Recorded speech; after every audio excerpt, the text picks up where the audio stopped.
Сәлем сұлулар, бүгін сарымсақ және сары май қосылған қытырлақ картоп дайындайтын боламыз.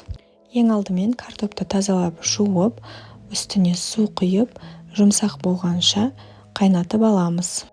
Келесі кезекте сарымсақты майдалап, видеодағыдай етіп турап аламыз. Қызып тұрған ыдысқа сары майымызды ерітіп алып, ұсақталып туралған сарымсақты салып, жақсылап араластырып аламыз. Картоп пісіп дайын болғаннан соң, осылай ортасына бөліп, екі бөлікке бөлеміз. Сарымсақ майын пісіретін табаға құйып, барлық бетіне біркелкі етіп жағып шығамыз және оның бетіне бөлінген картоптарымызды орналастырып шығамыз. Үстіне тұз, бұрыш, қызыл бұрыш сеуіп, қызып тұрған пешке 210 градуста пісіріп аламыз. Міне біздің картоптарымыз дайын болды.